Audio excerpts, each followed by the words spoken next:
I was 19 when my sister called me an embarrassment. She didn't scream it. That wasn't her style. She just said it the way people say things they've already decided are facts. You make things harder than they have to be, Sarah. It's exhausting. She was pre-law at the time, already walking like the world would open its doors before she ever had to knock. I was studying psychology, working 2 jobs, and losing sleep over the things no one else in our house wanted to talk about, especially what I saw in Dad's office. Especially the documents he thought I didn't understand. A week after that conversation, I came home to find the locks changed. There was no note, no warning. Just a trash bag of my clothes on the porch, still damp from the sprinkler. My mother stood behind the living room curtain, pretending not to watch. When I knocked, she didn't come to the door. But a minute later, my phone buzzed. "This is what happens when you don't respect boundaries," her text read. "They said I was unstable, overly emotional." But the truth was, I wasn't breaking down, I was waking up. I had taken one file, just one. A report that linked a private security contractor one Dad used to consult for to a string of misconduct cases buried under bureaucracy. I didn't go to the press. I didn't even confront him. I reported it quietly through the proper channels. 2 weeks later, the call came. Not from a journalist, but from a recruiter. Someone who said my name had come up in an internal referral list. I thought it was a prank at first. Then I remembered something my aunt used to say before she passed. Sometimes the door that slams in your face is just making space for one that opens louder. So I left Tucson. No dramatic goodbye. No suitcase, just a backpack. 2 textbooks and a folder full of student loan paperwork I never got to use. I didn't tell anyone where I was going, not because I was running, because I needed to build a version of myself they'd never be able to touch again. The first bus out of town pulled away at 3:42 a.m. I watched the desert disappear behind me in pieces. By dawn, I had chosen a new name. By nightfall, I had no home, but I finally had a reason. In a bathroom stall at a Greyhound station outside Flagstaff, I cut my hair with a pair of scissors meant for fabric. I watched long black strands fall into the sink like the last traces of a story I didn't owe anyone anymore. I didn't cry. I didn't hesitate. I just kept cutting until I saw someone else in the mirror. I registered as Vale S. at a small day labor agency 2 towns over. Just enough name to work, not enough to find. The first few weeks I slept wherever was safe, sometimes on the floor of a shelter, sometimes in the back corner of a laundromat that didn't ask questions. I cleaned diners before they opened sorted crates behind warehouses, delivered food on a borrowed bike. Every dollar I made went toward one thing: night school. I signed up for online courses under a scholarship I wasn't sure I qualified for. I passed every exam like it was a test no one believed I'd take. At one point, I shared a studio apartment with 3 women, all older, all undocumented. They never asked where I was from. I never asked why they prayed before every meal in a language I didn't speak. We existed in quiet understanding, each of us holding something we didn't want the world to see. Then one night, a man named Bishop left a card for me at the front desk of the job placement center. No title, just a government extension and a sticky note that read, "You did the right thing. Let's talk." I didn't call right away.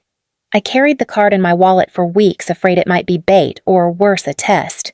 But deep down, I knew it wasn't. Someone had seen what I reported, and instead of burying it, they passed my name forward. When I finally called, Bishop didn't sound surprised. "We've been watching you," he said plainly. Not in a bad way, in a "you might belong here" way. I wasn't sure what here meant yet, but I said yes. And a month later, I was on a train headed north to Oregon, my backpack a little heavier. My silence finally doing something louder than any apology I was never given. Quantico broke a lot of people. It didn't break me, but it did burn through who I used to be. I learned to run on 4 hours of sleep and cold resolve. I learned to shoot without blinking and lie without trembling. I learned how to vanish in plain sight. My scores were average in the beginning.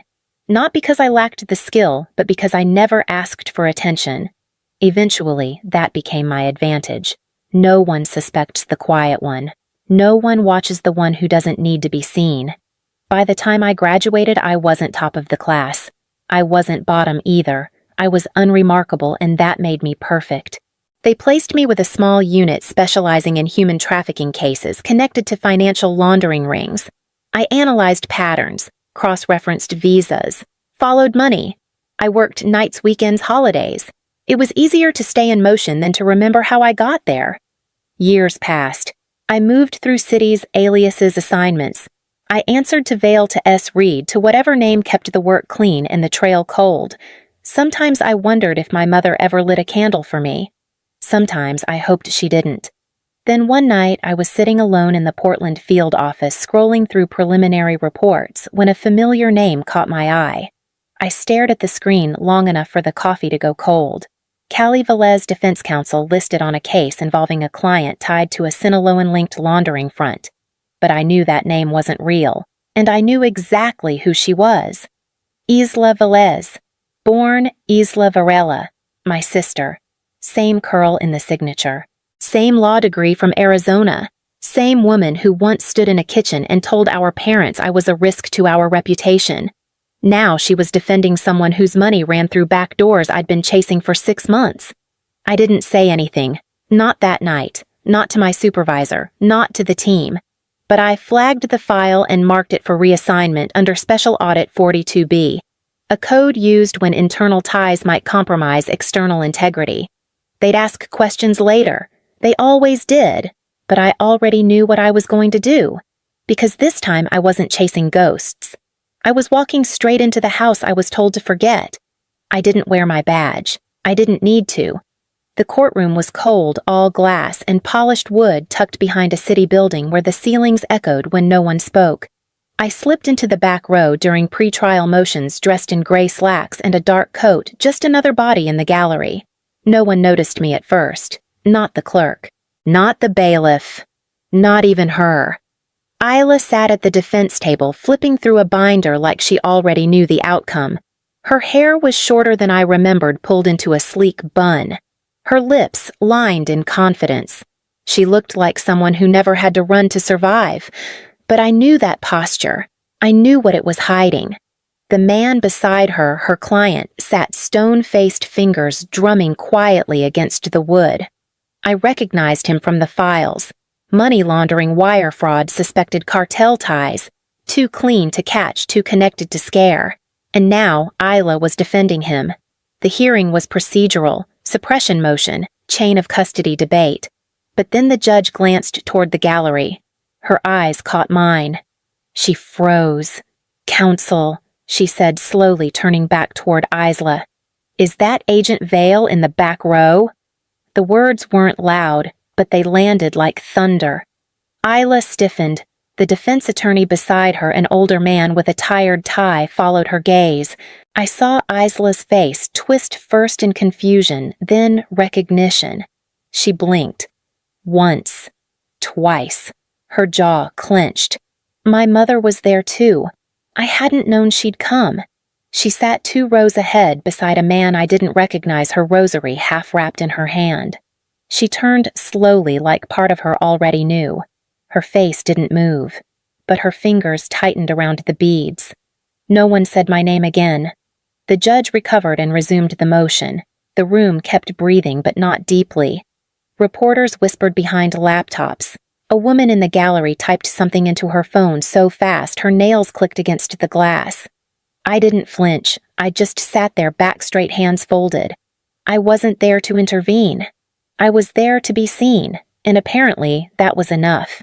When the hearing adjourned, I stood, nodded once to the clerk, and left through the same side door I came in. But I didn't take off the coat, because I wasn't hiding anymore. The invitation came 3 days after the hearing. Not from Isla, not from my mother. From a shared cousin I hadn't heard from in years. She used the word reconnect like it had never been broken in the first place. "We'd love to see you," the message said. "Just dinner, just family."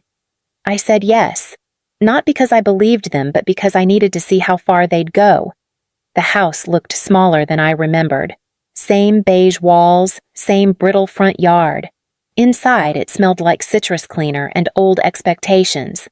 My mother met me at the door, her arms opening too slowly to seem natural. My father stood stiff near the kitchen, tie-loosened sleeves rolled. Isla sat at the far end of the table quiet, a glass of wine untouched in front of her. Dinner was enchiladas and strained conversation. They asked if I was tired from work. They said the weather had been strange. They complimented my posture. We pretended, all of us. And then, halfway through a story about a neighbor's promotion, my mother cleared her throat. We were wondering, she said, fingers curling around the edge of her napkin, if maybe you might know someone in the DA's office who could take another look. Isla didn't speak. She just stared at her plate. My father added, it wouldn't be official. Just a conversation. You know how these things work. I picked up my glass, set it down slowly. If I weren't with the bureau, I said calmly, would I even be at this table? Silence. My mother's mascara smudged at the corner of her eye. My father straightened his sleeves like adjusting fabric could fix history. Isla finally looked at me, really looked, and I could tell she wasn't expecting me to say no. But I already had. Not with words, with everything I'd become in the years they didn't ask about. I folded my napkin, placed it beside my plate, and stood. They didn't stop me. They just watched as I walked out again. Only this time I didn't need to look back to know I wasn't the one leaving empty. It surfaced late on a Sunday. A grainy video clip barely a minute long, pixelated but unmistakable. Me, 20 years old, drunk, laughing, vulnerable in a way that wasn't meant for cameras or strangers. I knew exactly where it came from. He had threatened to release it once after I left him. I thought he lost it. I thought I had. The headlines came fast. Agents passed under scrutiny. FBI silent as scandal brews. They called it a moral lapse. They called me reckless, compromised, unprofessional. They didn't call it what it was. Assault. My team panicked. My supervisor wanted a press strategy. Legal flagged potential defamation. HR scheduled a wellness check. But I said nothing. I didn't need to, because I'd already lived through the shame, already buried the version of me they thought they could weaponize. Then my phone rang. Dad, flashing across the screen like a name I hadn't spoken in years. I let it ring twice before answering. You're dragging our name through the mud, he snapped. No greeting, no hesitation. Just accusation. That's what this is. Attention-seeking, vindictive. We raised you better than this. I held the phone closer to my ear. Let his voice spill through. Let it echo. I didn't drag anything I said evenly. I carried that name through the fire. Alone. While you let it burn me. There was a pause. Just long enough to matter. Then a click. He hung up. The next day, my inbox flooded with media requests. I turned down every one. That night, I stood in my apartment, pulled out the box I kept in the back of the closet, the one with old journals and receipts from bus tickets no one knew I bought. I lit a single match and let the video play once on my laptop. Then I closed the screen, slid the box back into the dark, and whispered, "You don't get to win just because I survived you." Then I went back to work, because the storm they sent was already weather I'd lived through, and I was still standing. I didn't answer their questions. I didn't grant interviews. I didn't offer a tearful explanation or a carefully worded press release. I wrote a bill. It started as a quiet outline on a notepad at 3 in the morning while my phone vibrated with gossip disguised as journalism. Then it became a policy draft, then a proposal, then something with weight, the Federal Kinship Interference Bill, designed to protect whistleblowers and public servants from coercion, blackmail, or intimidation rooted in family ties, because sometimes the people closest to you are the ones who try hardest to silence you. I sent the draft to a colleague in the ethics committee. No explanation. Just the work. The language was sharp surgical. I knew exactly where the loopholes lived because I had bled through them. A month later, I was invited to testify. Capitol Hill, Room 214B, Subcommittee on Civil Oversight. I wore navy, no makeup, no entourage, just notes and memory. "Thank you, Chairwoman," I began. "I'm not here to name names. I'm here because some of the most dangerous pressure doesn't come from the press or the public. It comes from living rooms, from people who raised us then tried to use us." The room was quiet. Not because they didn't understand, but because too many of them did. I never said father, never said sister, but I saw recognition bloom in their faces anyway. One congresswoman from Illinois leaned forward during questioning. "Agent Vale," she asked gently, "is this about you?" I looked her in the eye. "No," I said. "It's about everyone like me." The bill passed out of committee with full bipartisan support. Reporters stopped calling me a scandal. They started calling me a strategist, a reformer. Even the headlines grew teeth. She turned trauma into statute. When bloodlines betray law steps in. But that wasn't why I did it. I did it for the girl I used to be. The one who stood on a porch with a trash bag and no answers. The one who was told to stay quiet. And for the ones coming next who might never have to walk through fire alone. Because now there's a law on the books, one they didn't see coming. And I'm just getting started. She didn't make an appointment. My assistant just knocked eyes uncertain and said, "She's in the lobby." I didn't ask who, I already knew. Isla stood in the doorway 2 minutes later, small in a way I'd never seen. No makeup, no press behind her, no silver words to coat her guilt. Just jeans, a plain blouse, and the kind of silence that doesn't ask to be filled. I didn't offer a seat. She took one anyway. For a while we didn't speak. The hum of the air vent did all the talking. Then finally she looked up. "I was jealous of you," she said. "Before I even knew why, you were always louder without trying. And I hated that." Her voice cracked, but she kept going. "I didn't come to ask for anything. I just needed to say that." I leaned back in my chair, hands folded. "You didn't break me," I said softly. "You just proved how easy it was for everyone to leave me behind." She nodded. No tears. Just a quiet acceptance that this wasn't forgiveness. It was fact. No hug followed. No dramatic closing line. She stood paused and walked out as quietly as she came. I didn't watch her leave. I just opened my laptop again, scrolled to the next page of my report, and got back to work. The forum wasn't televised. No press passes, no microphones. Just folding chairs in a federal hall occupied by people who had carried silence like a second spine. I stood at the podium without notes. I didn't need them. "This isn't about revenge," I said. "It's about protection. For the ones who tried to do the right thing and got left behind for it." I introduced the Witness Line Project, a national support initiative for whistleblowers facing internal retaliation from family ties, especially in law enforcement politics and public institutions. There were nods, a few tearful stares, a stillness that didn't come from disinterest but recognition. And in the back row, my mother. Hands folded, eyes glassy. She didn't speak, but she stayed until the end. My father wasn't there. He never asked. Isla sent an email that night, just 4 lines. "Thank you for saying it out loud. For all of us who couldn't. I'm sorry I wasn't braver. You were. I read it once, then archived it. Because some things don't need responses. Some wounds just need air and time. And I wasn't here to answer for them anymore. I was here to speak for the ones who never had a witness." The room was already full when I arrived. I slipped in quietly, no fanfare, no press badge, just a plain blazer and a nameplate that read Vale S. It wasn't my event. It didn't need to be. A new class of recruits stood on stage, crisp suits and steady hands. One of them, barely out of college, paused at the mic and said I joined because of her. She pointed toward the crowd, toward me. A few heads turned, a few cameras clicked. But I didn't stand. I didn't wave. I just listened.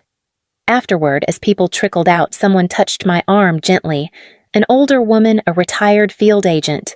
"We're proud of you," she said. Not loud, but sure. I nodded. "I'm proud of me too." And I meant it. Outside, the air was cool. No reporters waited, no flashbulbs. Just the quiet rhythm of evening and the city moving on. I walked home without checking my phone, without looking back, not because I didn't care, but because I didn't need to be applauded to know the work mattered. And this time, the silence didn't feel like exile. It felt like peace.